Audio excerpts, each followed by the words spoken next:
Shalom semuanya. Seberapa banyak yang siap mendengar isi hati Tuhan pagi ini? Bisa lambaikan tangannya, puji Tuhan. Haleluya. Oke, terima kasih Dinda beserta tim. Oke, bersyukur ya dari hari ke hari anak-anak sekolah minggu kita ditambah-tambahkan ya. Semakin hari semakin banyak. Ya, tema mingguan kita dari bulan Januari kemarin, kalau saya ajak flashback sebentar. Tema mingguan kita dari sejak bulan Januari kemarin kurang lebih adalah iman dan firman Tuhan, betul? Ada juga iman dan janji Tuhan. Ada lagi apa? Iman dan penderitaan, masih ingat? Terus iman dan terobosan keuangan. Yang terakhir kemarin bulan kemarin adalah iman dan pemuritan, ada seperti itu. Nah, pagi hari ini, kali ini kita akan berbicara satu pesan Tuhan dengan judul iman dan misi. Mari sama-sama katakan 1, 2, 3, iman dan. Jangan bosan-bosan bicara tentang iman, saudara ya. Nanti saudara lulus 2 semester. 1 tahun kan ngomong tentang iman, puji Tuhan. Nah, iman dan misi. Ada apa dengan iman dan misi, Bapak Ibu Saudara? Kita perlu tahu bahwa iman itu harus menjadi fondasi. Katakan fondasi. Iman saudara dan iman saya hari ini harus menjadi fondasi dalam bermisi. Tahu fondasi saudara? Gedung ini kalau nggak punya fondasi yang kuat akan roboh. Misi yang saudara dan saya kerjakan hari ini akan berhenti di tengah jalan kalau kita nggak punya fondasi iman yang kuat. Jadi imanlah yang menggerakkan kita dalam bermisi. Iman itu motor penggerak kita dalam bermisi. Jadi begitu pentingnya iman ya. Nah, di dalam Yakobus pasal 2, Yakobus pasal 2:17, iman tanpa disertai perbuatan dalam kurung misi. Iman saudara tanpa disertai misi adalah iman yang mati. Mari kita baca sama-sama ya, ada depan ya. 1, 2, 3. Demikian juga iman, jika iman tidak disertai perbuatan-perbuatan, pada dasarnya iman itu mati. Banyak perbuatan, ada kemurahan hati ya. Iman tanpa kemurahan hati juga mati. Kali ini kita akan belajar, iman tanpa misi itu adalah iman yang mati, saudara. Nah, sekarang perhatikan, mengerjakan misi Allah adalah cermin dari iman yang aktif dan hidup. Silakan kalau mau difoto, diposting di status WA-nya, biar jadi berkat buat banyak orang. Ya, mengerjakan misi Allah, ketika saudara dan saya hari ini mengerjakan misi Allah, itu adalah cermin dari iman saudara dan iman saya yang aktif dan hidup.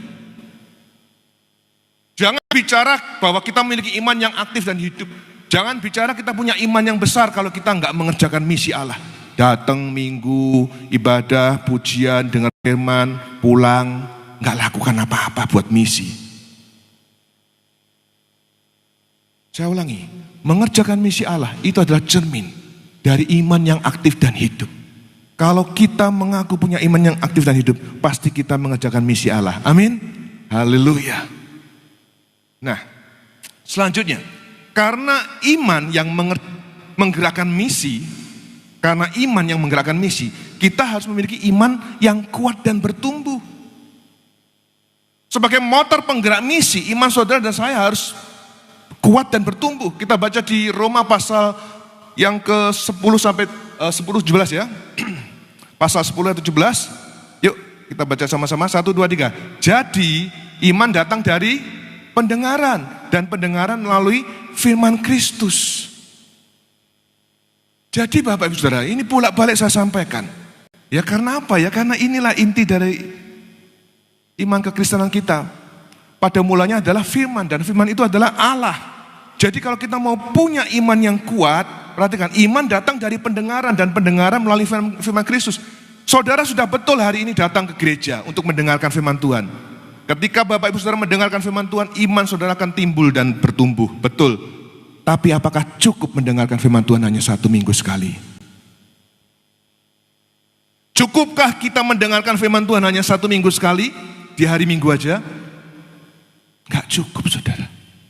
Saudara dan saya makan sehari 3 kali. Ya enggak?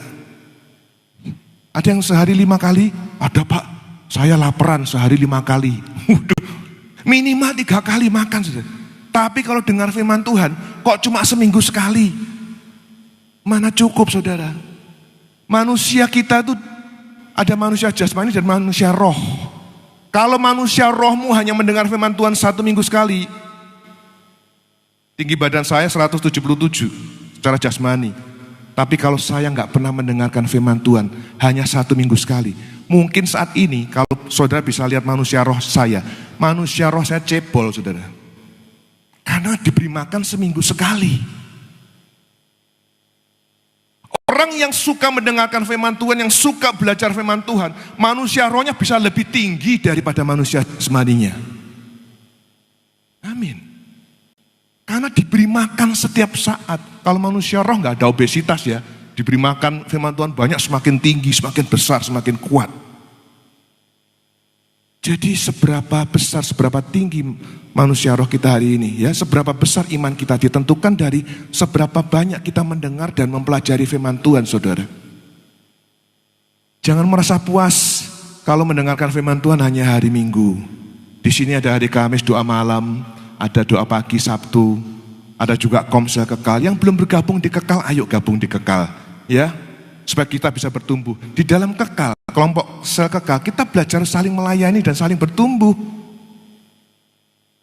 Belajar ngomong di komunitas kita, saudara. Kalau kita belajar belum berani bicara dan bersaksi, belum berani pimpin doa di Komsel Kekal, bagaimana kita bisa keluar menjangkau jiwa, saudara? Disitulah di Komsel Kekal kita belajar melayani Tuhan dan melayani sesama. Ya, saya pikir cukup ya untuk iman. Sekarang kita masuk ke misi. Ya, judulnya kan iman dan misi. Definisi dari misi, kata misi berasal dari bahasa Latin missio, bukan miniso. Hafalnya ke situ, sekarang sering ke situ ya. Bahasa Latinnya missio, katakan missio. Yang diangkat dari kata dasar mitere, saudara. Yang berkaitan dengan kata misum, yang berarti mengutus atau mengirim. Jadi ada kata mengutus dan mengirim, itu definisi dari kata misi. Perhatikan, mengutus dan mengirim. Padanan kata ini dalam bahasa Yunani adalah apostelo, yang berarti mengirim dengan otoritas. Mengirim dengan otoritas. Jadi Bapak Saudara, pengertian kata misi secara umum adalah utusan yang dikirim. Seseorang yang dikirim membawa dan memiliki otoritas dari pihak pengirim untuk tujuan khusus yang dicapai dari rencana tersebut. Seperti pagi hari ini saya mengutus Bapak Pendeta Dwi Cahyanto ke GBI Hor Sedati. Saya mengutus dengan otoritas. Tadi barusan saya balas WA-nya Pak Dwi. Pak, ini ada perjamuan enggak? Ada. Saya lupa sampaikan ke Pak Dwi. Saya mengutus Pak Dwi Cahyanto dengan otoritas untuk melayani di GBI Hor Sedati. Itu contoh dari definisi misi. Nah, di dalam Alkitab,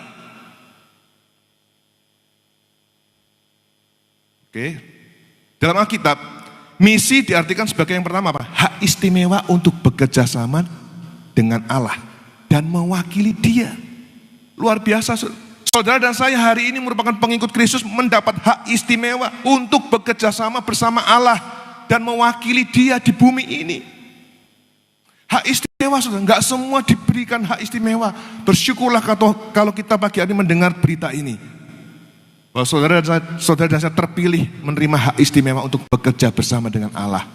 Ketika kita mengerjakan misi, kita enggak bekerja sendirian, saudara. Allah berjanji akan menyertai kita kok. Yang kedua, misi yang diartikan dalam Alkitab adalah apa? Tanggung jawab untuk memahami dan membagikan Injil. Perhatikan, harus memahami dulu. Saudara dan saya punya tanggung jawab untuk memahami Injil, baru membagikan Injil. Kita nggak bisa kalau belum paham Injil harus membagikan Injil. Kita punya tanggung jawab untuk memahami dulu, baru kita berikutnya membagikan Injil. Yang ketiga, misi diartikan sebagai pelayanan untuk mengabarkan Injil keselamatan kepada dunia. Mengabarkan Injil kepada dunia, bukan hanya rumah kita, anggota keluarga kita, tapi kepada semua orang. Yang keempat, kegiatan misi diartikan sebagai kegiatan misionaris, pendiri gereja, penginjil dan kaum awam. Perhatikan, ada kata kaum awam. Jangan merasa lupa, saya bukan pendeta, apakah saya harus bermisi? Ini ya, semua harus mengerjakan tugas ini. Jadi misi itu sejatinya Bapak Saudara, misi itu sejatinya sudah dimulai oleh Allah sendiri. Dengan apa? Dengan mengutus anak tunggalnya Yesus Kristus ke dunia untuk menyelamatkan orang berdosa. Tuhan Yesus sendiri sudah mengerjakan, saudara, dari awal. Di Alkitab tertulis bahwa Allah yang kita kenal melalui pribadi Tuhan Yesus itu bukan hanya sebagai pengutus, tetapi juga menjadi pribadi yang diutus. Turun sendiri ke bumi. Yohanes pasal 3:16, karena begitu besar kasih Allah akan dunia ini, sehingga ia telah mengaruniakan anaknya tunggal, supaya, masa nggak hafal deh? Supaya barang siapa yang percaya kepadanya tidak binasa, melainkan beroleh hidup yang kekal. Jadi Allah yang kita kenal melalui pribadi Tuhan Yesus Kristus bukan hanya sebagai pengutus, tetapi sekaligus juga menjadi pribadi yang diutus. Saya setiap minggu memang mengutus para penatua dan pejabat sentro Sidoarjo untuk ke Sentro Pandaan, tapi sesekali saya juga memberangkatkan diri saya sendiri melayani di Sentro Pandaan. Nah, seperti itu contohnya, saudara. Ya. Satu lagi di Matius pasal 9:12 katakan, Matius 9:12, Yesus mendengarnya dan berkata, bukan orang sehat yang memerlukan tabib tetapi orang sakit. Jadi yang perlu tabib, yang perlu dokter itu orang yang sakit, bukan orang yang sehat. Matius 9:13, jadi pergilah dan pelajarilah arti firman ini, yang ku kehendaki ialah belas kasihan dan bukan persembahan, karena aku Tuhan datang bukan untuk memanggil orang benar melainkan orang berdosa. Tuhan Yesus Kristus memberikan teladannya, saudara. Bukan hanya suka ngutus sana ngutus sini, tapi juga sekaligus menjadi yang diutus. Seperti itu. Ya. Nah, selain menyelamatkan manusia dari kuasa dosa, Bapak Ibu Saudara, Tuhan Yesus juga mengutus umat tebusannya, saudara dan saya, untuk apa? Melanjutkan misinya. Karena Tuhan di bumi ada batas waktunya. Begitu Tuhan balik ke surga, tugas misi itu diserahkan kepada saudara dan saya. Saudara dan saya sebagai pengikutnya mendapat mandat untuk mengerjakan misi Allah. Namun pada prakteknya, saudara, keterlibatan pengikut Kristus, keterlibatan gereja Tuhan dalam bermisi hari ini masih jauh dari yang diharapkan oleh Tuhan. Sangat jauh dari yang diharapkan oleh Tuhan. Pertumbuhan jiwa kekristenan hari ini itu pada dasarnya hanya perpindahan jemaat aja dari gereja satu ke gereja yang lain. Bukan karena betul-betul jiwa baru, saudara. Nah, kenapa harapan dan kenyataan dalam bermisi kok bisa seperti itu? Kendalanya antara lain, yang pertama, yang paling banyak ini rasa takut dan malu menyampaikan Injil kepada orang lain. Betul apa betul? Betul, Pak. Kita seringkali malu, kita seringkali takut memberitakan Injil kepada orang lain. Nanti saya dikucilkan, ya, nanti saya ditolak. Malu dulu, padahal belum mulai ngomong. Yang kedua, kendalanya apa? Kita sibuk dengan pergumulan ekonomi. Pak, buru-buru bermisi. Usaha saya macet, diperes gak kena. Toko saya sepi. Ya, apalagi kita disibukkan dengan pergumulan ekonomi sudah hari ini. Jadi kita nggak punya waktu, nggak punya tenaga untuk mengerjakan misi dari Tuhan ini. Dan yang ketiga, kendalanya ketiga apa? Gereja Tuhan hari ini sibuk membangun kerajaannya sendiri, membesarkan gedungnya, dibuat senyaman mungkin karena itu yang menarik. Gen Z itu kan, generasi Alpha kan juga seneng kalau tempatnya nyaman, gemerlap kayak diskotik, gelap gulita seperti itu. Itu gereja Tuhan tahu itu yang menarik anak-anak muda. Jadi gereja Tuhan sibuk dengan membangun kerajaannya sendiri, tapi nggak punya alokasi dana untuk bermisi. Semua kendala tadi ini, saudara, akhirnya membuat misi dan keselamatan jiwa-jiwa menjadi nomor 2 dan nomor 3. Misi bukan menjadi prioritas utama kita lagi, karena kita sibuk dengan hal-hal yang lain. Seperti itu. Ya, sekarang saya lanjutkan. Pertanyaannya, mengapa semua murid Kristus, saudara dan saya, harus memberitakan Injil keselamatan kepada dunia? Kenapa? Opo-opak, kok temanya iman dan misi? Kenapa bulan Oktober ditetapkan GBI sebagai bulan misi? Yang pertama, apa? Perintah Allah. Jadi saudara dan saya diperintahkan untuk menyampaikan, memberitakan Injil kepada dunia. dunia, itu karena ini adalah perintah Allah. Ya, perintah Allah ini disebut sebagai amanat agung. Kita nanti buka di Matius pasal 28 ayat 16 sampai 20, itu kalau di terjemahan baru judul perikopnya adalah perintah untuk memberitakan Injil. Tetapi di terjemahan AYT, Alkitab yang terbuka, judul perikopnya menjadi amanat agung Yesus. Nah, jadi perintah Allah ini disebut amanat agung. Kita seringkali mendengar tentang ini. Ini disebut amanat agung bukan berarti kedudukannya lebih tinggi dari bagian lain dari Alkitab. Enggak, saudara. Bukan seperti itu. Hal ini disebut sebagai amanat agung karena memiliki tuntutan.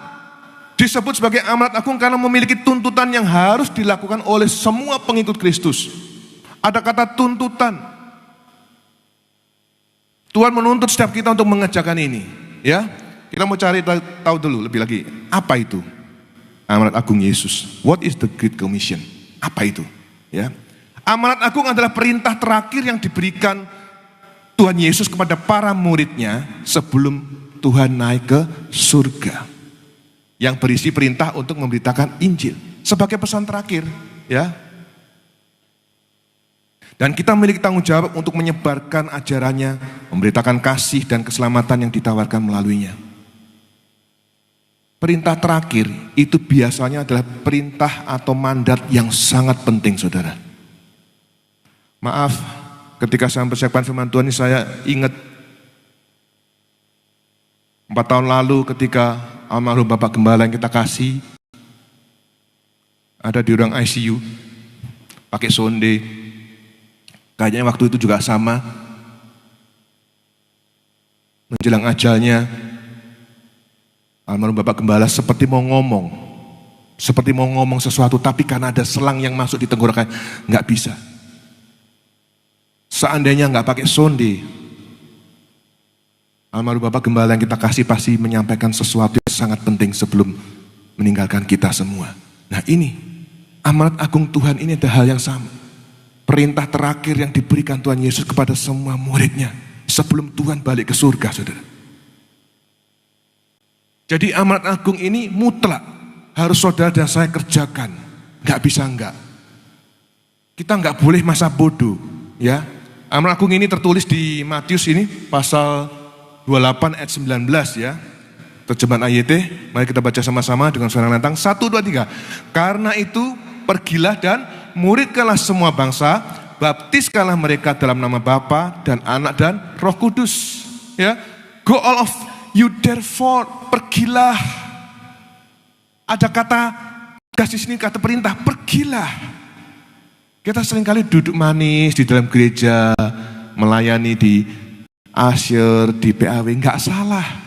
Tapi pagi hari ini firman Tuhan ingatkan kita bahwa sejatinya kita punya tugas yang lain, yaitu apa? Amanat agung. Pergilah dan muridkanlah. Terjemahan bahasa Inggris katakan teach all nation, ya, mengajar semua bangsa.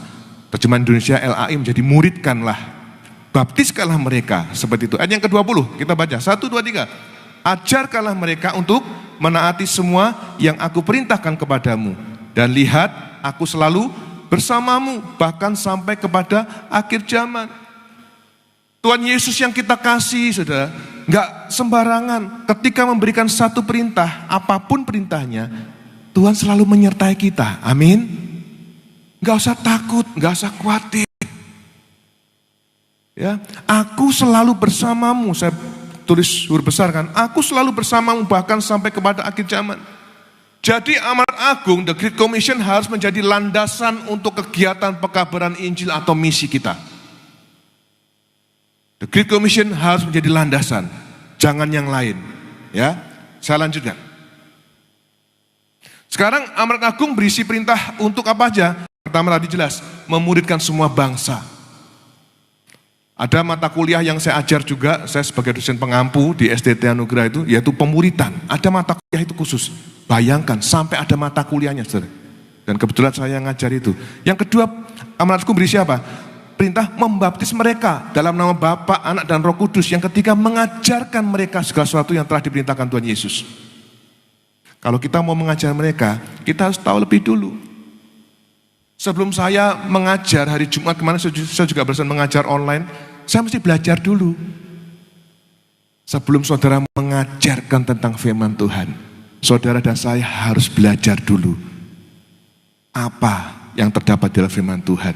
Ya, nah teladan Tuhan Yesus dalam melakukan kehendak Bapa bisa kita tahu di Yohanes pasal 4 ayat 34. Tuhan Yesus tidak hanya memberi perintah, saudara, tapi ia sendiri telah meninggalkan teladan hidup yang luar biasa dalam hal memberitakan misinya, mengerjakan misinya yang diamanatkan oleh Bapa di surga. Kita baca di Yohanes pasal 4 ayat 34. Yohanes 4:34, Yesus berkata kepada mereka, makananku adalah melakukan kehendak Dia, kehendak Bapa yang mengutus aku dan menyelesaikan pekerjaannya. Yang namanya makanan itu apa? Satu kebutuhan. Jadi Tuhan Yesus menganggap tugasnya yang diterima dari Allah Bapa itu sebagai makanan. Seyogianya kita juga melakukan hal yang sama. Kita anggap bahwa amanat agung pagi hari ini adalah sebagai makanan buat kita, sebagai kebutuhan buat kita. Makananku adalah melakukan kehendak Dia yang mengutus aku dan menyelesaikan pekerjaannya. Mengerjakan dan menyelesaikan. Hari ini banyak di antara kita mungkin sudah mengerjakan tapi belum menyelesaikannya. Kita harus hati-hati ya. Oke, nah sekarang beberapa hal yang perlu diperhatikan dalam melaksanakan amanat agung. Yang pertama apa? Dasar pelaksanaan misi kita harus Roh Kudus. Amin. Loh, gak ada yang amin. Haleluya. Dasar saudara dan saya melaksanakan misi harus Roh Kudus. Jangan uang, jangan kekuasaan atau kemapanan. Saya punya seorang sahabat, gembala juga, dia selalu ngomong, waduh bro, 2 minggu sekali saya mesti ada pelayanan misi. Kemana? Ke desa-desa. Ke Blitar, ke Tulungagung, Trenggalek. Wih keren ya. Luar biasa. KKR terus di desa-desa ribuan katanya. Seperti tiap 2 minggu sekali. Terus ya gereja saya mesti saya tinggal 2 minggu sekali. Saya berangkat hari Jumat atau Sabtu, pulang hari Selasa. Oke. Tapi di sisi yang lain teman saya yang lain yang gembala juga ngomong apa? Saya nggak pernah mau diundang kelompok itu. Loh. Kenapa? Saya tanya gitu. Orang yang lain cerita hal yang sama. Saya nggak pernah mau diundang kelompok itu. Kenapa? Ya karena mereka menggunakan uang, menggunakan apa? Kemapanan, kekuasaan untuk ngumpulin orang-orang di Blitar, dikumpulin di Trenggalek, terus ya mencari kesibukan seperti itu. Jadi hati-hati. Dasar pelaksanaan misi kita harus Roh Kudus, saudara. Bukan karena ego kita, bukan karena uang atau kekuasaan dan kemapanan. Kita selidiki hati kita. Kalau kita melakukan misi, benarkah itu karena Roh Kudus atau karena kita pengen dianggap wah, ya, suka ke sana, suka ke sini, tapi cuma kepingin apa? Kepingin tampil, ya. Hati-hati. Yang kedua, beberapa hal yang perlu diperhatikan dalam melaksanakan amanat agung. Yang kedua, Roh Kudus akan memberikan karunia yang diperlukan untuk memperlengkapi kita dalam pelayanan misi. Jadi nggak usah khawatir, Roh Kudus akan memberikan karunia-karunia yang baru buat saudara dan saya. Saya pernah sampaikan ketika saya main ke rumah tante saya di Bali, ini udah lama sih, udah lama. Saya main ke tante saya di Bali, tante saya kaget. Tante saya ngomong, kamu loh kok bisa jadi pendeta sekarang? Loh apa? Oh, adiknya papa saya. Dulu kamu masih kecil itu nggak bisa ngomong loh. Ya. Jadi percayalah saudara, kalau kita punya hati yang rindu melayani Tuhan, Tuhan akan perlengkapi saudara dan saya kok, amin. Jangan keburu ngomong, enggak pak, jangan pak, saya enggak bisa pak, saya enggak bisa. Jangan keburu nolak dulu, ya. Tuhan tahu kerinduan kita, pasti Tuhan akan perlengkapi kita. Yang ketiga, semua umat Tuhan dipanggil. Semua umat Tuhan dipanggil untuk apa? Terlibat secara aktif dalam misi pemberitaan Injil. Bukan hanya para penatua, pendeta, enggak, semua umat Tuhan. Termasuk saudara dan saya, ya. Kita semua dipanggil untuk mengerjakan misi ini. Yuk, beritahu kanan kiri, bapak dipanggil loh, ibu dipanggil loh. Beritahu kanan kiri kita. Saya juga. Ojo nunjuk kanan kiri dok, saya juga loh gitu ya. Selanjutnya. Oh ini belum tadi ya. 2, 3. Nah, mengapa semua murid Kristus, mengapa saudara dan saya harus memberitakan Injil keselamatan kepada dunia? Yang kedua ini adalah mengerjakan, nyangkutnya ya. Oke, menyebarkan kabar baik. Jadi Injil adalah berita tentang keselamatan dan kasih Allah. Itu harus kita sebarkan, saudara. Jangan kita simpan sendiri hari ini. Kita harus sebarkan kepada orang banyak, ya. Yang ketiga adalah kita harus memberitakan Injil keselamatan karena itu bentuk kasih kita kepada sesama. Kita nggak boleh punya pikiran, wah, aku dan keluarga aku selamat kok, wis tetanggaku nggak usah, wis nggak usah diberitakan Injil, nggak bisa, sudah. Jadi ayo kita harus memberitakan Injil keselamatan kepada sesama karena apa? Ini sebagai bentuk kasih kita kepada sesama. Jadilah pribadi yang berempati, peduli dengan kanan kiri kita, ya. Saya lanjutkan. Nah, bagaimana kita dapat memberitakan Injil dengan maksimal? Ini pertanyaannya. Ya apa Pak caranya, Pak? Ya, kalau kita memberitakan Injil sekedarnya nggak maksimal, ya kita rugi waktu, tenaga dan semuanya. Jadi mari kita cari tahu bagaimana kita dapat memberitakan Injil dengan maksimal. Yang pertama adalah hidup sesuai dengan kebenaran Injil. Mari sama-sama katakan, 1, 2, 3. Hidup sesuai. Untuk memberitakan Injil dengan maksimal, ada beberapa hal yang harus saudara kerjakan. Yang pertama ini jelas, kita harus hidup sesuai dengan kebenaran Injil. Saya bacakan Amsal 11 ayat 30.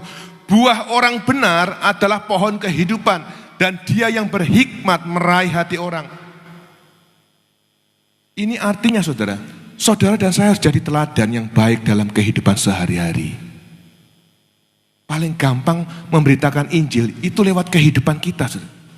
Kita adalah surat yang terbuka. Jadi jaga hidup kita sehari-hari supaya jangan sampai hidup kita menjadi batu sandungan buat orang lain. Kalau kita nggak pandai ngomong, kita minimal bisa dilihat menjadi teladan hidup. Amin. Teladan hidup kita bisa menjadi berkat, bahkan memenangkan jiwa orang lain. Hari ini hati-hati, ya. Mungkin kita di gereja luar biasa melayani Tuhan, ya khotbah, ya WL, ya main musik.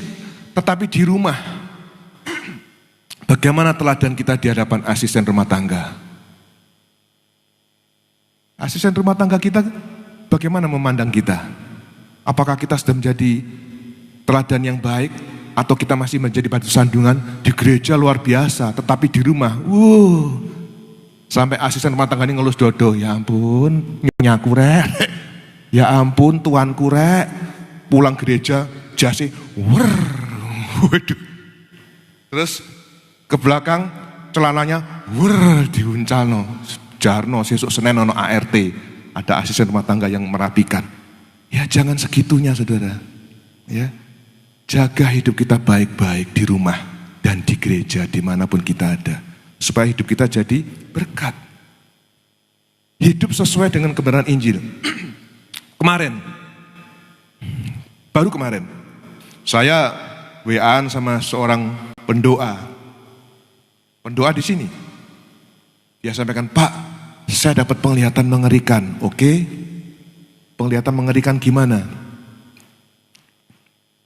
Dia sampaikan, ada iblis yang muncul, Pak. Iblisnya kecil. Tapi sekalipun kecil, ini jenderalnya iblis, Pak. Wih, jenderalnya iblis kecil. Terus lama-lama iblis ini jadi besar. Kenapa iblis ini jadi besar? Karena dia memakan jiwa-jiwa anak Tuhan yang bisa dimakan. Dimakan. Setiap kali makan tambah besar. Jenderalnya iblis ini hari ini bukan takut kepada orang yang pakai kalung salib. Saya ingat dulu, saya berempat di Kediri sama mama saya dikalungi kabeh anake. Kalungi salib, enggak lanang, enggak wedok dikalungi dulu. Tapi sekarang istri saya enggak seneng. Lanang enggak usah kalungan, katanya istri saya. Ya sudah, saya jual kalung saya. Enggak cocok katanya. Jenderalnya iblis enggak takut dengan orang yang kalung salib. Jenderalnya iblis enggak takut dengan orang yang aktif melayani. PAW, WL, berkhotbah. Tetapi jenderalnya iblis ini hanya takut kepada orang yang hidup sesuai dengan kebenaran Injil. Jenderalnya iblis hanya takut dengan orang yang hidup sesuai dengan kebenaran Injil. Sebelumnya pendoanya sampaikan, Pak, saya kok waktu di menara doa kok gereja sentro ini bergetar ya Pak ya. Badan saya pun juga ikut bergetar. Waktu itu saya sedang berdoa untuk sentro, untuk GBI Sentro. Saya sampaikan puji Tuhan. Kan dia tanya, artinya apa ya Pak ya? Saya sampaikan, kalau ibu sedang berdoa buat sentro dan tiba-tiba ibu seolah-olah merasa gedung sentro ini bergetar tapi nggak ada gempa bumi. Perasaan aja bergetar dan tubuhnya ibu juga bergetar. Artinya Tuhan ingin menunjukkan aja bahwa Tuhan Yesus ada tempat ini. Amin. Berikan tepuk tangan buat Tuhan kita Yesus Kristus. Baru kemarin saudara, Tuhan Yesus ada tempat ini berkenan atas gerejanya saudara. Jadi mari kita berhati-hati. Jangan puas kalau kita aktif melayani. Tetapi jadilah pribadi yang hidup sesuai dengan kebenaran firman Tuhan. Amin. Haleluya. Yang kedua, hidup intim dengan Tuhan. Ya. Bagaimana kita dapat memberitakan Injil dengan maksimal? Yang kedua, kita harus hidup intim dengan Tuhan. Mazmur 25:14. Tuhan bergaul karib. Tuhan hanya bergaul karib dengan orang yang takut akan Dia, yang intim dengan Dia, dan perjanjiannya diberitahukannya kepada mereka. Kalau Tuhan bergaul karib dengan kita, menjadi sahabat kita, maka apapun rencana Tuhan, Tuhan sampaikan kepada kita. Betul? Itu sahabat. Jadi ayo kita menjadi pribadi yang intim dengan Tuhan, supaya segala sesuatu rencana Tuhan, Tuhan sampaikan kepada kita. Dan ketika kita intim dengan Tuhan, kita akan menjadi maksimal di dalam bermisi. Ya, mari kita lebih banyak waktu merenungkan dan mempelajari firman Tuhan. Ketika kita lebih banyak waktu merenungkan dan mempelajari firman Tuhan, itu akan membuat iman kita kuat. Dan yang kedua, membuat kita lebih memahami Injil. Setelah kita memahami Injil, baru kita membagikan Injil itu. Iman yang kuat dan memahami Injil dengan baik membuat kita percaya diri saat memberitakan firman Tuhan itu. Juga membuat kita tidak mudah diombang-ambingkan. Hari ini banyak pengajar sesat, banyak anggota gereja setan yang berkeliaran mencari anggota. Kita harus hati-hati ya. Nah selanjutnya yang ketiga, bagaimana kita dapat memberitakan Injil dengan maksimal? Ya, lakukan dengan hati yang tulus. Saudara dan saya hari ini kalau mau dipakai Tuhan mengerjakan amanat agung, kita lakukan dengan hati yang tulus. Bukan dengan terpaksa atau tendensi tertentu. 1 Korintus pasal 9 ayat yang 16. Karena jika aku memberitakan Injil, aku tidak memiliki alasan untuk bermegah, karena kewajiban itu ada atasku. Jadi kita menganggap amanat agung itu kewajiban buat kita.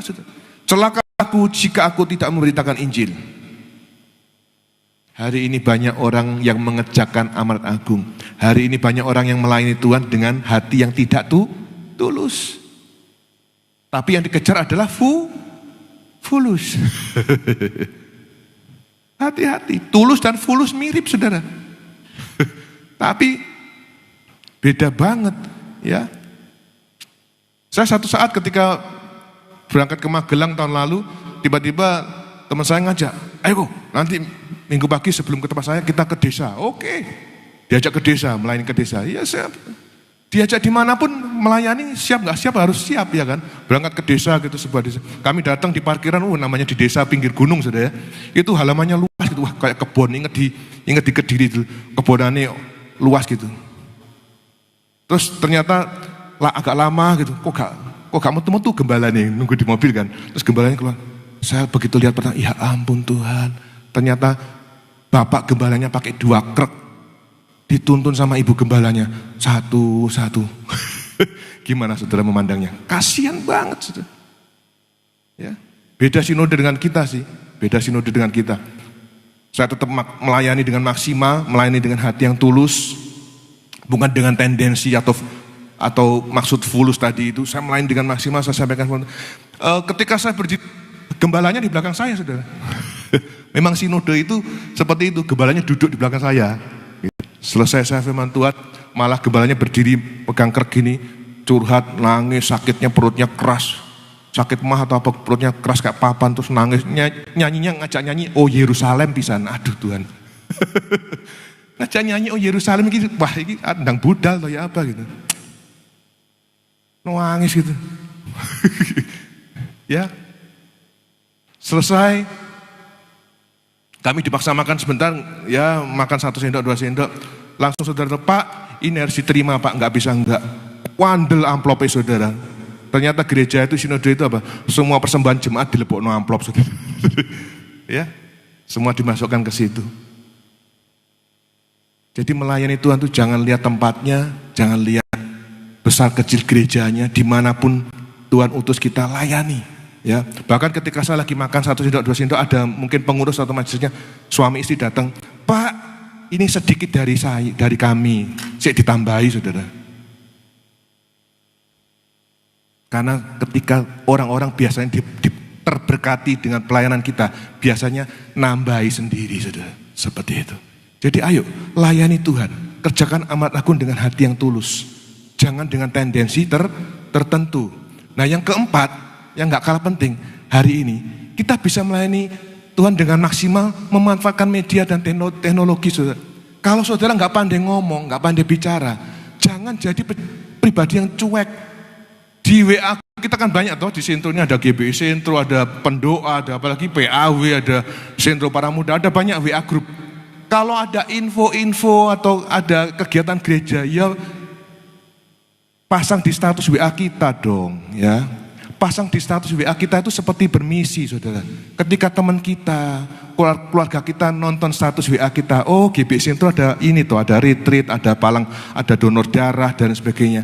Ojo meneng, terus gak pernah komen. Banyak anggota grup yang meneng. Koncone ulang tahun ya gak nyelameti. Jadi member yang diem aja. Gak pernah pasang status juga. Jangan jadi pribadi seperti itu, saudara. Ya, saya juga punya keponakan yang lagi kerja di Jogja. Itu kalau saya WA hari ini, harusnya 2 hari. Saya gergetennya, ya. Jangan jadi pribadi yang slow respon banget. Ikuti kegiatan gereja. Kalau saudara nggak bisa ngomong, ada info donor darah, ada info retreat, ada info apalagi, ada link-link sekolah minggu yang dibagikan di grup. Pasang di status WA. Apa rugi nih sih? Betul nggak? Mulai sekarang saya minta dengan sangat, jadilah pribadi yang aktif. Kalau nggak bisa bermisi langsung ngomong, pasang status WA-mu. Semua kegiatan gereja dipasang di situ. Ya, kalau nggak pernah komen, minimal pasang status. Ya, manfaatkan media dan teknologi. Nah, terus pertanyaan buat kita, kapan kita mulai mengerjakan amanat agung Tuhan ini? Sekarang. Jangan tunda-tunda waktu lagi. Ya. Kita baca di 2 Timotius pasal 3 ayat 1 sampai 9 terjemahan AYT, sifat-sifat manusia pada zaman akhir. Ayat 1, perhatikanlah bahwa pada hari terakhir masa-masa kesukaran akan datang. Setiap kita yakin, kita merasakan bahwa ini ada masa sukar. Setuju? Begini susah, begitu susah, semua serba susah, masa yang sukar. Kita sedang ada di masa sukar. Ayat 2, sebab orang akan menjadi pecinta diri sendiri, pencinta uang, pembual itu suka bohong, saudara ya. Sombong, penghujat, tidak taat kepada orang tua. Orang-orang muda, anak-anak muda, ya, nggak boleh ini ya. Tidak taat kepada orang tua, tidak tahu berterima kasih, tidak suci. Apalagi yang ketiga, tidak tahu mengasihi. Ini kondisi kita hari-hari ini. Tidak tahu mengasihi, tidak suka berdamai. Wong anak dewe dibunuh, saudara. Anaknya sendiri diperkosa, saudara. Tidak suka berdamai, suka memfitnah, tidak bisa mengendalikan diri, kejam, tidak menyukai apa yang baik. 4, pengkhianat, ceroboh, angkuh, lebih mencintai hawa nafsu daripada mencintai Allah. 5, kelihatan saleh tetapi menyangkali kuasanya. Jauhilah orang-orang seperti itu. Yuk, tim PAW bisa maju ke depan. Jadi, mari Bapak Saudara yang saya kasih, misi itu bukan teori, namun praktek. Katakan kanan kiri, praktek Pak, praktek Bu. Ayo katakan kanan kiri kita. Misi itu bukan teori tapi praktek. 2 Timotius pasal 4 ayat yang kedua. Ayo kita baca sama-sama sambil bangkit berdiri. 2 Timotius pasal 4 ayat yang kedua.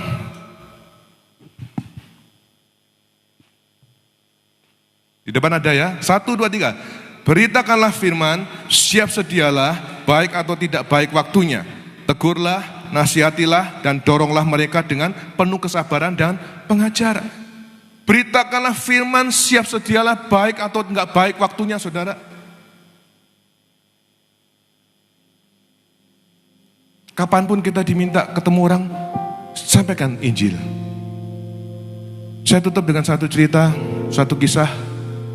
Saya percaya kita semua baca, tahu beritanya hari Selasa kemarin, Ada seorang mahasiswa semester 3 teknik mesin, lompat dari lantai 12 di kampusnya dan meninggal hari Selasa kemarin. Saya jadikan studi kasus, saya jadikan bahan diskusi di kuliah saya Jumat kemarin. Saya diskusikan dengan mahasiswa-mahasiswa saya S2 semester 1. Dan saudara tahu kan, anak ini bungsu dari 4 bersaudara. Kokonya 2, cecenya 1. Dan saudara tahu kedua orang tuanya seorang gembala sidang di Rungkut. Saudara, kalau mau bermisi hari ini, menangkan dulu orang-orang yang ada di rumahmu. Mungkin hari ini masih ada anakmu, mungkin hari ini masih ada suami, istri atau orang tuamu yang belum kenal Tuhan. Menangkan mereka. Saya bisa merasakan hati orang tua dari mahasiswa semester 3 yang bunuh diri tadi. Anak bungsunya, saudara. Alasannya sih diduga karena dibully di kampus. Kuliahnya teknik mesin tapi hobinya fashion. Mungkin setengah feminim gitu ya, cowok tapi setengah feminim seperti itu mungkin. Mari kita saling mendoakan, saudara. Jangan jadi pribadi yang cuek, bebek. Keluarga gembala, saudara, bunuh diri, bagaimana muka orang tuanya? Hari ini saya minta dengan sangat, tolong kita saling mendoakan satu dengan yang lain. Anggota kekal, doakan gembala kekalmu. Saudara pernah gak mendoakan saya? Saudara pernah gak mendoakan kami berdua? Kita harus saling mendoakan. Saudara gak pernah tahu apa yang jadi pergumulan hidup saya pribadi. Saya bukan manusia super. Saya bisa jatuh bangun juga dalam kehidupan saya, kehidupan rohani saya. Kita saling dukung. Ketika saya mendoakan saudara semua satu persatu, saudara juga ayo dukung doa saya supaya saya tetap kuat sampai akhir.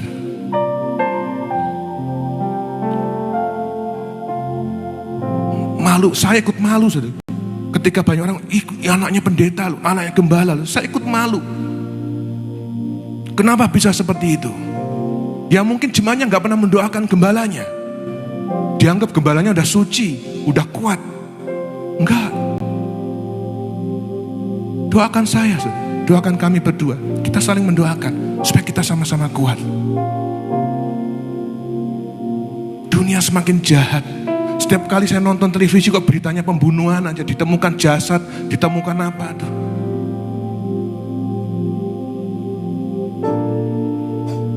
Dunia semakin ngeri dan dunia butuh saudara. Amin. Dunia butuh kita. Jangan puas kalau diri kita sendiri yang selamat, tapi kita selamatkan orang lain. Kalau kita punya usaha di Pujasera, kita punya toko di pasar, kita punya bisnis dimanapun, ayo kita sambil juali orang, sambil kita masak, kita bisa beritakan Injil, ya kan? Mbak Muji kerja di salon, sambil ngerimbat orang, sambil ngeramasi orang, bisa cerita Tuhan Yesus, ya kan? Dimanapun kita berada, seperti itu. Haleluya.